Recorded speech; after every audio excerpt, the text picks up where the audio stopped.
La diferencia que existe grande entre el BRIC y la Unión Europea o Estados Unidos son tres niveles diferentes. Estados Unidos es un país, ¿no es cierto? Y es famosa la frase de Kissinger donde dice, bueno, ¿qué número tengo que marcar para llamar a Europa? Europa no es un país.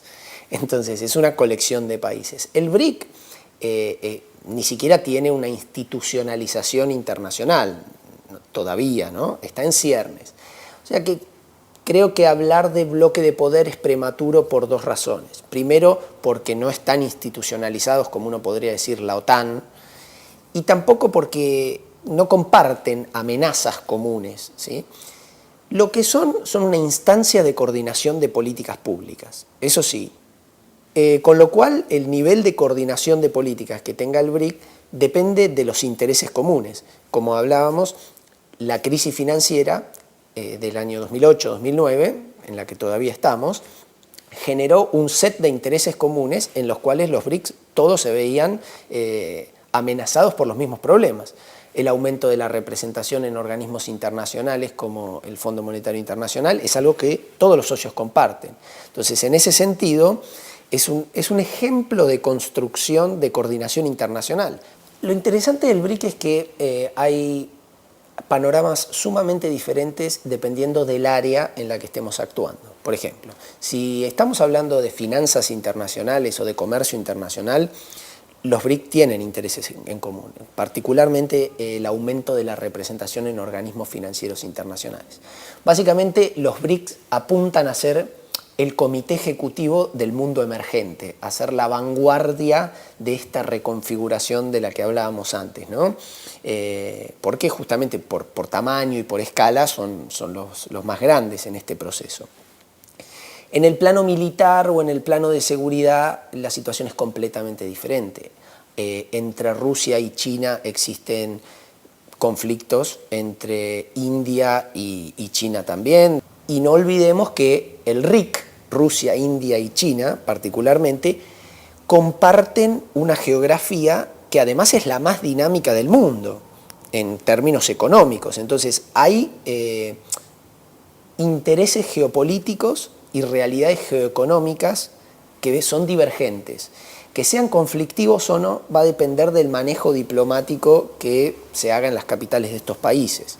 Hay una cierta filosofía por parte de los BRIC que se podría resumir en términos pedestres en no somos machos pero somos muchos, ¿sí? Esta idea de juntar poder para balancear una concentración de poder unilateral. Eso sí lo comparten, pero una vez, la pregunta del millón es, una vez que esa amenaza o situación de unilateralidad, lo que algún analista llamó ese momento unipolar, se desvanezca, ¿cuánto va a quedar de factores de unidad? Simbólicamente, el BRIC es un polo de poder muy distinto,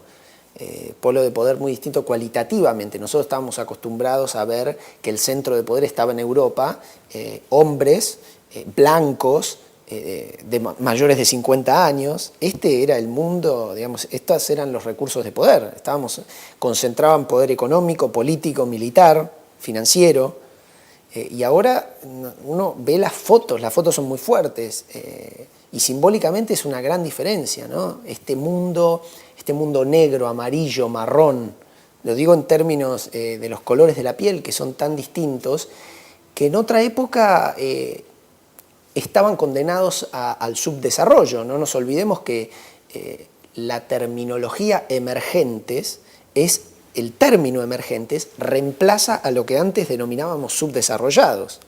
Y ahí es donde se ven los grandes desafíos que tienen estos países. No nos olvidemos que estos países tienen grandes deudas sociales con sus poblaciones. Entonces, ¿qué futuro plantean y qué futuro para estos países? ¿Un futuro de tecnología más miseria o un desarrollo más de corte más equitativo? Esos son interrogantes a los cuales nos vamos a tener que dedicar los próximos 20, 25 años.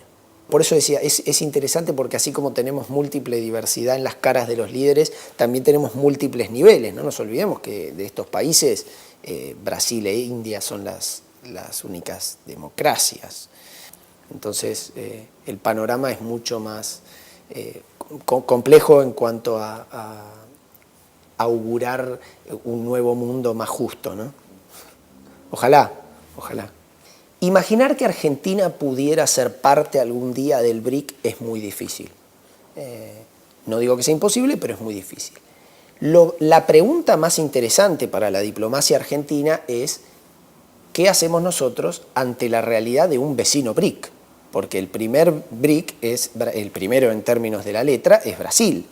Entonces, hasta ahora, Argentina se manejó en una parte de su historia en una relación de competencia, primero quizás de igualdad, pero de una competencia con Brasil, y esta realidad se modificó y apunta a profundizarse. Entonces, si la asimetría se profundiza, es decir, si el tamaño relativo de Brasil frente al de Argentina sigue creciendo, entonces cabe plantear esta pregunta para la Argentina: ¿cuál será el futuro del Mercosur? Pero, sin duda, un dato nuevo de la política exterior argentina en cuanto a un cambio sustancial a su primer socio de relaciones internacionales en el plano regional y tal vez en el plano global, y cómo hacer de esta nueva situación cómo hacer el máximo aprovechamiento de esta nueva situación.